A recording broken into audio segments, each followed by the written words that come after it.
Bonjour à tous, ici la maman de Leroy Soldier.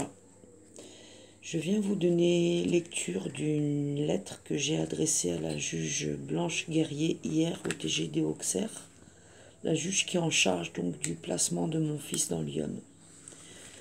Lettre envoyée à la juge Guerrier en recommandé hier. Introduction.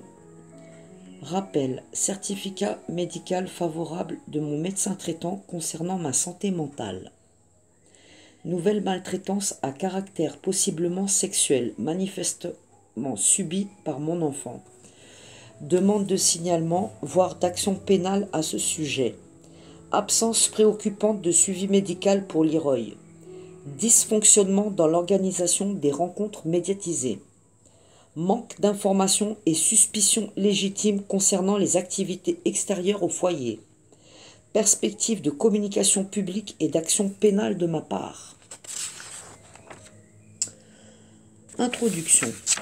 Madame la juge, si je me permets de vous écrire à nouveau, c'est parce que les circonstances l'exigent. En effet, je sais que vous avez une forte charge de travail.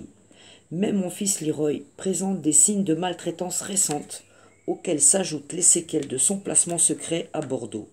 J'ai donc le devoir de vous écrire. Rappel. Certificat médical favorable de mon médecin concernant ma santé mentale. Un doute pourrait peut-être subsister dans votre esprit quant à la crédibilité de mes propos. En effet, les juges des enfants qui vous ont précédés ont négligé de consulter des psychiatres attestant ma bonne santé mentale, pour ne retenir que des expertises défavorables. En 2010, le docteur Durand avait trouvé devant lui une jeune femme bouleversée par le bris encore récent de son ménage. Et en 2018, la psychiatre Le Merle a quelque peu arrangé son expertise pour ne pas avoir à démentir celle de son confrère. Mais le grand dossier que je vous ai envoyé à l'occasion de l'audience du 17 mai montrait que l'expertise Le Merle est un faux. Elle frappe de faux tout jugement qui s'y réfère. S'agissant de vous, ce n'est qu'une remarque d'ordre technique et non pas un reproche. Vous êtes le premier magistrat à m'avoir manifesté de la bienveillance dans cette affaire. Et le temps a pu vous manquer pour vérifier tout ce que j'affirme. Par contre, le juge Laurent Gebler sera légitimement attaqué sur cette base auprès des autorités compétentes. Il a eu des années pour vérifier la véracité de mes courriers et une séparation douloureuse s'en est suivie pour toute ma famille. J'ai fait état du certificat que m'a signé le psychiatre Simon le 11 septembre 2018, se référant à mon suivi antérieur qui avait duré plus d'1 an et demi. Il dément que j'ai jamais tenu devant lui des propos délirants, contrairement à ce qu'affirme le docteur Le Merle qui a falsifié le compte-rendu de sa conversation téléphonique avec lui. Sur la base de ce suivi, le docteur Simon avait d'ailleurs fait conclure favorablement une enquête sociale lancée dans l'Essonne en 2015. À mon courrier récent qui a suivi votre décision du 23 mai dernier, j'ai joint le certificat de mon médecin qui me suit depuis plus de 2 ans. Et que je consulte régulièrement pour déjà plus d'une trentaine de fois. Mon médecin atteste bien que je ne souffre d'aucune pathologie psychiatrique. Ces certificats proviennent de 2 médecins qui m'ont suivi longuement. À l'évidence, ils l'emportent sur n'importe quelle expertise faite en 2 heures de temps, et je vous demande de prendre cela en compte. Nouvelle maltraitance à caractère possiblement sexuel, manifestement subie par mon enfant. Les travailleurs sociaux vous ont fait état d'un comportement sexualisé de Leroy. Cela ne peut lui avoir été suggéré que par un ou plusieurs adultes. Il est inconcevable qu'un enfant de 7 ans fasse des avances sexuelles à quiconque. Je ne suis pas paranoïaque, vous le savez désormais. Ce n'est pas moi qui ai inventé cela sur Leroy, ce sont bien des professionnels qui l'ont constaté. En droit, ce qu'ils ont constaté porte un nom. Et cela mérite une enquête ainsi que des poursuites. Au cours des vacances d'hiver de fin 2021, j'ai constaté que Leroy était angoissé à l'idée de partir en colonie équestre. Il me demandait s'il y allait seul ou bien avec ses copains du foyer. Il ne voulait pas partir et il semblait marqué par des mauvaises expériences antérieures, probablement bordelaises. Je rappelle qu'il avait vécu des incidents si violents qu'il a fallu le changer 4 fois de famille d'accueil, ainsi que l'a révélé l'éducatrice Sabine Jadaoui au cours de l'audience du 26 mai 2020. Mais ni le juge Laurent Gébler, ni l'inspectrice enfance Marie-Pierre Lalanne n'ont posé la moindre question, ne voulant répondre aux miennes. Madame Jadaoui, qui redoutait manifestement d'être accusée, a également révélé la déscolarisation de Leroy et le fait que la pédopsychiatre de Leroy se disait incapable de continuer son suivi. Rien de tout cela n'apparaît pourtant dans le jugement du 3 juin 2020. Ce n'est pas normal. Des recoupements notamment entre les bulletins mensuels mensongers du département 33 et le deuxième bilan psychomoteur de novembre-décembre 2019, le comportement étrange de Leroy manifestement sous psychotrope au point rencontre le 18 avril 2019 et les révélations de l'audience nous ont permis d'établir avec certitude que Leroy a bien été maltraité à Bordeaux. Cela va-t-il continuer dans Lyon ? Alors que mes bons rapports avec des intervenants bienveillants m'ont donné des meilleures espérances pour Leroy, qui doit se rétablir après ses longs traumatismes. Ce retour en arrière vous expliquera mes inquiétudes légitimes, mais revenons au dernier séjour de vacances de Leroy. Au minimum, mon garçon est victime d'une corruption de mineurs, mais il est probable que cela va encore au-delà. Au mois de mai, il est revenu d'une colonie d'équitation et du gîte de Saint-Julien. Son comportement a été si alarmant que les travailleurs sociaux et moi-même sommes tombés d'accord sur la nécessité de vous le signaler. Leroy était prostré, il refusait de décrire ce qu'il avait vécu, opposait à nos questions un refus en termes vulgaires et menaçants, appris on ne sait où, et il avait manifestement honte. Il utilisait une expression comme caca-bisou, qui fait supposer qu'il aurait subi plus que des attouchements, ou qu'on l'aurait amené à faire quelque chose de répugnant. Madame Marco m'a fait dire qu'elle a téléphoné à la colonie pour savoir si un incident s'était produit. Elle n'a rien pu savoir. Pourtant, c'est bien à la colonie d'équitation que quelque chose d'anormal s'est passé. Et ce n'est peut-être pas la première fois. En effet, j'ai cru constater ces derniers mois des fluctuations de comportement de mon enfant, tour à tour, violent et affectueux. Son naturel est d'ordinaire plutôt tendre et enclin à l'humour. Leroy est bien connu pour aimer les animaux, mais fin 2022, il avait une peur panique à l'idée d'être amené à nouveau en colonie d'équitation, surtout s'il devait y partir seul. Pourquoi ? J'ai dû beaucoup le rassurer.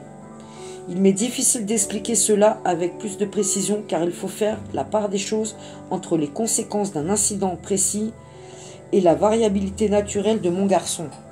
Mais enfin, il s'est passé quelque chose de grave et c'est certain. Déjà, son placement bordelais fut ponctué d'incidents graves dont personne n'a voulu me révéler la nature, mais qui avaient provoqué 4 changements successifs de famille d'accueil.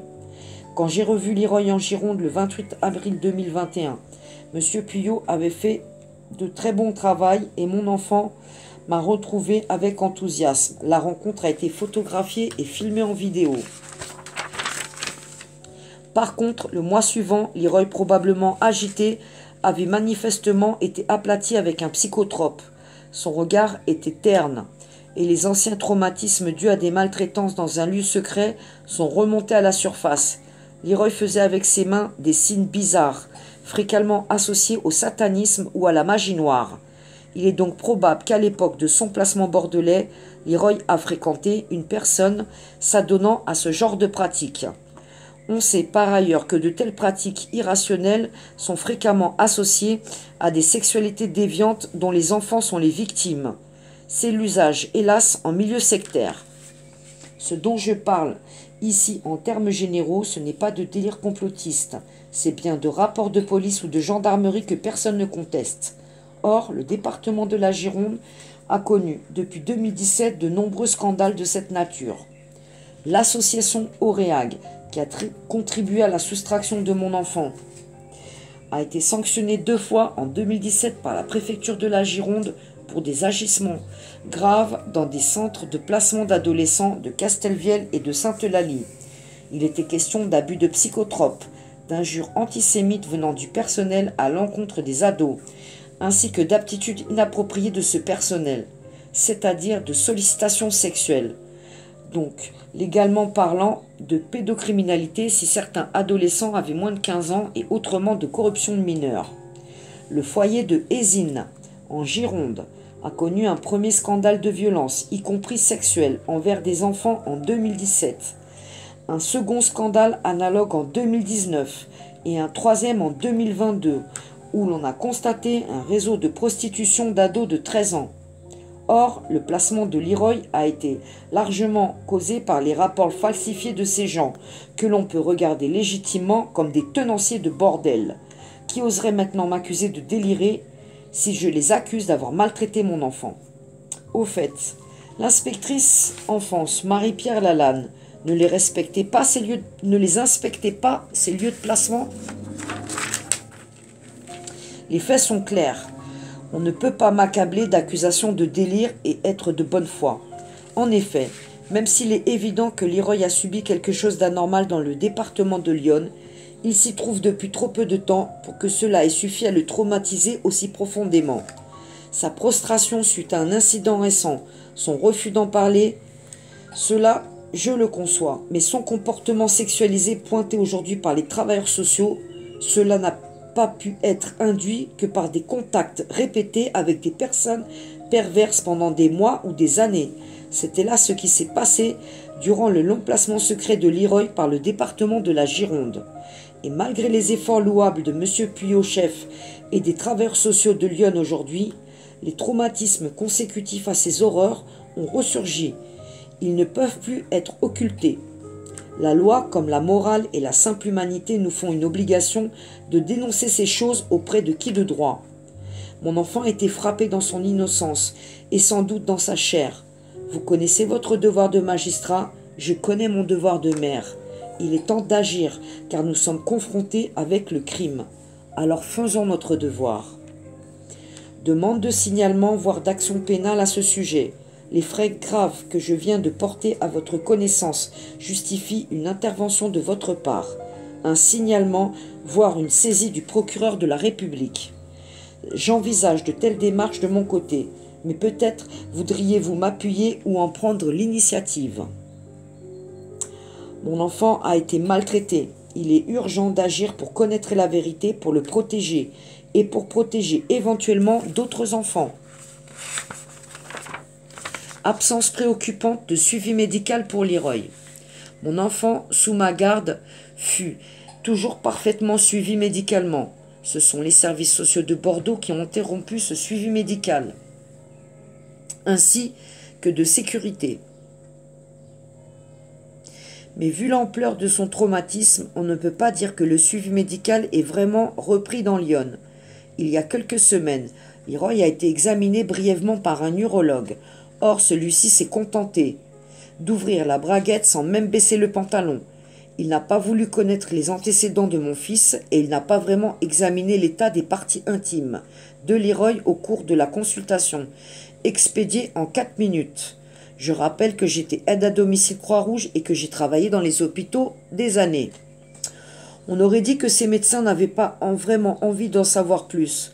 Or, ce comportement routinier contribue à occulter des maltraitances graves dont les séquelles sont évidentes aujourd'hui. Le CMP n'a pas voulu suivre Leroy lui non plus, comme vous le savez. Déjà, pourquoi ? En novembre 2021, j'étais convoqué pour assister à un examen médical de Leroy. Pourtant, cela s'est fait sans moi, car l'examen a été avancé sans que je sois prévenu. Ce n'est pas normal. Sur les conseils de la psychologue, j'ai alors téléphoné au docteur Valerio du CMP. Or, ce même docteur Valerio refusa mes demandes de rendez-vous et toute forme d'échange avec moi, ni même l'histoire de Leroy à Bordeaux. Elle ne parlait que de bilan à faire à des dates indéterminées, mais n'envisageait aucun suivi concret sous la forme d'examens réguliers indispensables pour la vérité. On peut quand même parler d'un refus de soins caractérisé, préjudiciable à Leroy. L'isolement médical imposé à Leroy par le département de Gironde se poursuit forcément aux dépens de sa santé. Leroy a un comportement sexualisé, ce qui est tout à fait aberrant à 7 ans, et des traumatismes évidents d'origine ancienne et récente. Un examen médical complet et approfondi est donc nécessaire sans attendre le bilan qui était prévu pour le mois de juillet. Cet examen médical complet devrait être fait dans une perspective médico-judiciaire. Il faut établir la vérité. Or, ce qui a été suggéré jusqu'ici par le CMP est un projet pour une orientation en ITEP, forcément associée à une prise de médicaments. Je m'y oppose car ce n'est pas une bonne réponse. Le professeur Éric Konofal me l'avait bien dit au début des années 2010 s'agissant de mes autres enfants qui avaient aussi un trouble de l'attention. Mais le CMP ne veut rien savoir du stress post-traumatique douloureux de Leroy et de son origine criminelle.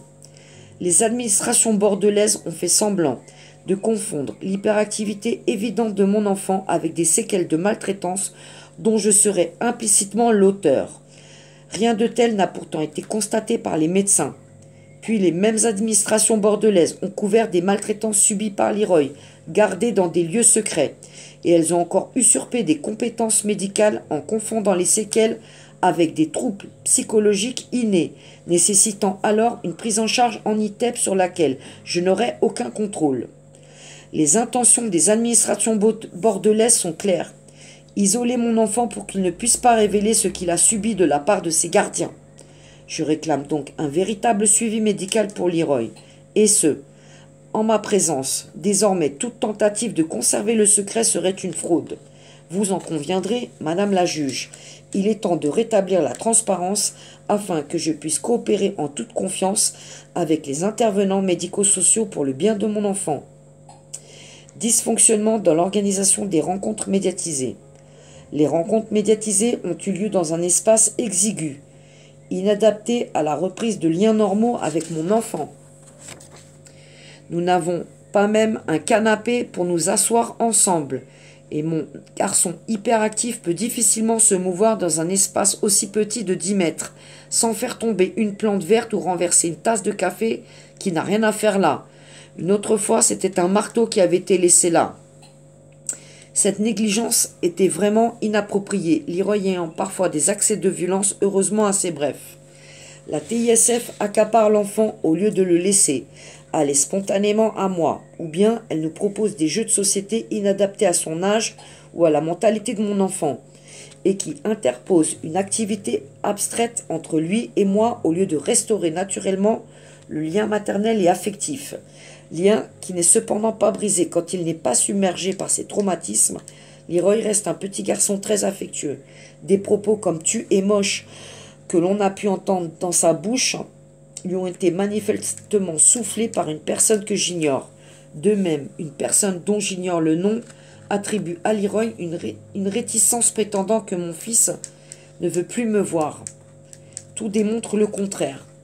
Il semble y avoir au foyer, ou bien dans un lieu que j'ignore, une personne inconnue qui cherche à endoctriner mon enfant. Il faudrait s'informer sur ce sujet et faire interroger Leroy en ma présence, mais aussi hors de ma présence. En effet, s'il y a bien quelque part une personne malveillante comme on peut le soupçonner, il faut mettre cela en évidence avant qu'elle ait pu causer des dommages irréversibles chez mon enfant, mais aussi chez les autres enfants. Ce n'est pas une quelconque paranoïa qui m'inspire ces soupçons. Des faits comparables sont de plus en plus souvent dénoncés aujourd'hui, et le comportement de la TISF, Madame Guillemin, comme celui de sa supérieure, Madame Mouton, qui travaille au département, me rappelle désagréablement la période bordelaise. Madame Mouton a bloqué les rencontres que vous aviez autorisées avec mon compagnon, et Leroy, tandis que la TISF entrave toute relation spontanée entre mon enfant et moi, lui soufflant même ses réponses ou ses souvenirs quand je demande à Leroy ce qu'il a fait au cours d'une sortie ou la veille. Elle lui suggère lourdement ce qu'il doit dire au lieu de le laisser s'exprimer dans son langage à lui. Ses comportements sont très analogues à ceux manifestement sectaires que j'ai constatés et subis à Bordeaux. L'inspectrice enfance Marie-Pierre Lalanne et ses services étaient réticents pour autoriser mon fils aîné policier à rencontrer son petit frère Leroy, tandis que 3 des responsables du point rencontre ont fait échouer matériellement ma rencontre avec Leroy le 18 avril 2019. Je crois avoir compris ce que Madame Lalanne à Bordeaux qui a choisi le foyer actuel de Leroy. Je m'entends bien avec les personnes que j'y connais, mais je suis fondée à demander si Madame Lalanne y aurait pas un complice inconnu de moi, une personne bien disposée que celle que je connais et avec qui je coopère volontiers. Ce n'est qu'une hypothèse et j'en ai pas de certitude, mais je me demande légitimement qui a bien pu pousser mon enfant affectueux à me traiter de taré au cours d'une visite, probablement sans comprendre ce qu'il disait. J'ai entendu dans la bouche d'une accompagnatrice du foyer des expressions bizarres et inappropriées. Elle m'a parlé du comportement de Leroy comme d'une horreur en ce moment. C'est-à-dire qu'il y a un peu plus de 3 mois. Je vous écris en juin 2022. Le langage de la TISF Guillemin n'est pas celui d'une travailleuse de l'enfance. Elle ne veut rien savoir de mes observations sur les défauts de soins concernant Leroy. Je devrais vous expliquer cela, même si vos décisions récentes et ma bonne entente avec les travailleurs sociaux me laissent espérer désormais des conditions beaucoup plus favorables. Manque d'informations et suspicions légitimes concernant les activités extérieures au foyer. J'avais consenti à ce que mon petit garçon fasse des séjours dans le lieu équestre Cocorico, mais je ne sais rien des autres lieux d'activité extérieur au foyer, et je ne sais pas si je peux accorder ma confiance au gîte de Saint-Julien.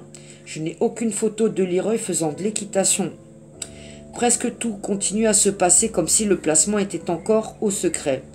Vu les maltraitances subies manifestement par Leroy récemment, cela peut justifier toutes les suspicions.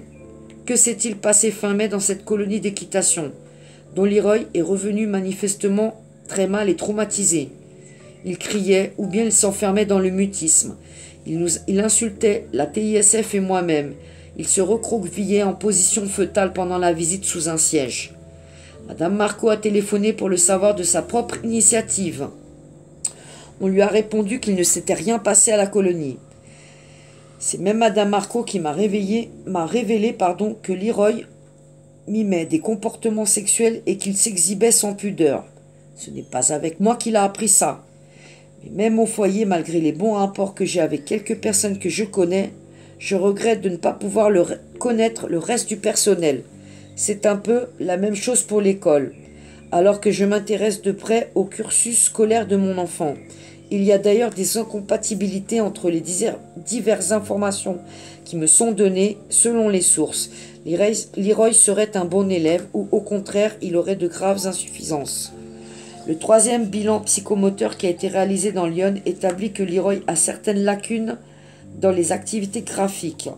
Comment alors peut-il être un très bon élève, comme on me l'affirme, alors que le dessin et l'écriture sont une base essentielle de l'enseignement à son âge? Cela me rappelle singulièrement l'époque de son placement secret à Bordeaux.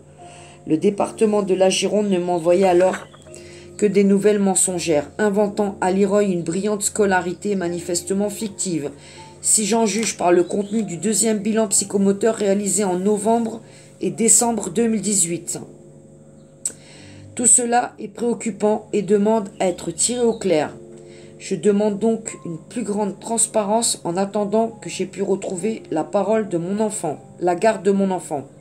Ainsi, je pourrais jouer mon rôle de mère, comme vous l'aviez souhaité vous-même, en coopérant plus efficacement avec les équipes qui sont autour de Leroy. Perspective de communication publique et d'action pénale de ma part. Je réaffirme qu'à l'origine de cette affaire, il y a des malversations commises à Bordeaux par une véritable association de malfaiteurs. Vous avez un grand dossier qui le démontre, et il existe aussi sous d'autres dossiers plus approfondis. Les gendarmes l'ont trouvé pertinent, voire magistral, et tous ont récemment... Un avocat a bien dû reconnaître le contexte de fraude généralisée que l'on m'aurait empêché de faire valoir jusque-là. Redoutant de subir de ma part des attaques telles que des inscriptions de faux ou des citations directes, des protagonistes de ce que j'appelle un enlèvement ne cessent pas de me faire subir un harcèlement procédurier judiciaire depuis 4 ans. Outre les souffrances évidentes de mon enfant qui n'aurait jamais dû être séparé de sa maman, il en a résulté chez moi le déclenchement d'un cancer traité par une opération qui a engagé mon pronostic vital. Vous comprendrez que dans de telles conditions, je ne renoncerai jamais à engager des actions contre tous les protagonistes d'un enlèvement en bande, organisé, commis par des voies administratives. Des divulgations publiques sont envisagées notamment avec la coopération d'un rédacteur chevronné et d'un éditeur avec qui je suis sous contrat, et de journalistes d'investigation qui sont bien connus pour avoir enquêté sur des sujets sensibles. Mais qu'il soit bien compris que le bruit, si je devais y recourir, ne sera jamais pour moi une fin en soi. Je suis une femme d'ordre, et tout ce que je veux, c'est précisément le retour à l'ordre et le respect de nos droits. Conclusion. Nécessité de rompre avec une situation néfaste découlant toujours des débuts bordelais de l'affaire. Vous l'aurez compris, Madame la juge, combien il est nécessaire de rompre définitivement avec ce long traumatisme qui frappe mon enfant depuis 4 ans.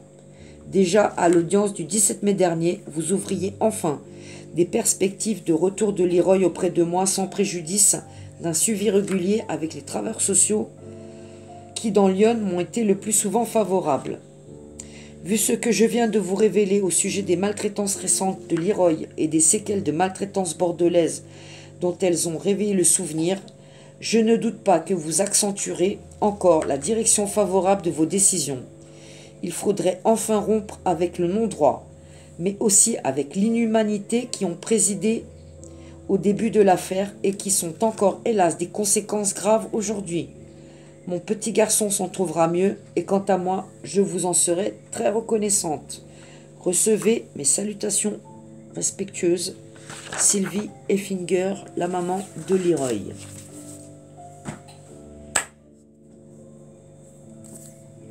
Donc voilà, je vous ai donné lecture de cette lettre recommandée qui est partie hier à Madame la juge. J'ai donc fait appel de sa décision et je tente de faire bouger les choses autour de mon enfant. Mais je vous avouerai que c'est compliqué parce que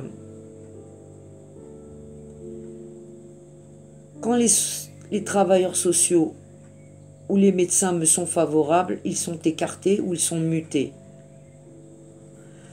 Je suis dans Lyon et Leroy est arrivé dans Lyon depuis quelques mois. Et il y a déjà des défauts de soins caractérisés, des refus de soins même. CMP, Dr Valerio, 7 urologues de cette clinique à Sens. Et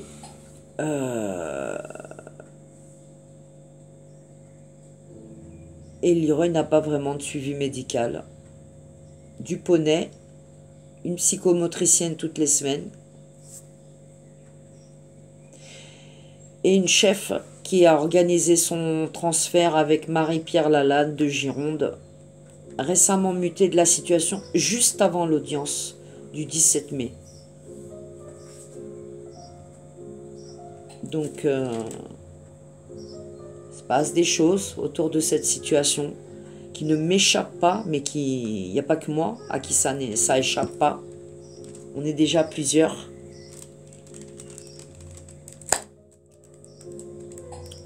Alors je vais bien voir ce qui va se passer dans les jours qui viennent. Et est-ce qu'ils vont eux aussi continuer à me balader? Il faut que mon enfant soit pris en charge correctement. Il faut qu'il ait des soins. Sinon c'est pas la peine qu'il soit placé. Il n'a rien à foutre en placement. S'il n'est pas soigné, on ne le prend pas en charge. Ça fait 4 ans que ça dure. Et c'est de plus en plus visible. Alors vous ne pourrez pas cacher ça si vous le foutez en établissement psychiatrique. Parce que on va foutre un beau bordel. Jamais je ne pourrai me taire sur tout ce qu'a subi et sur ce que peut encore subir mon enfant aujourd'hui. Parce que pour moi, il est clair qu'il a subi encore des abus récemment. Et malheureusement, les personnes qui devraient s'en expliquer, eh bien, sont aux abonnés absents. Là, pas de visite avec Leroy. Annulation de la visite avec la TISF que j'ai demandé à ce qu'il la dégage. Parce qu'elle n'a pas un comportement normal aux visites. Et elle empêche mon enfant de parler.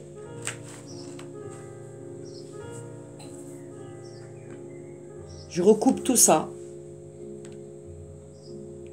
Et après, il me traite de paranoïaque dans les jugements.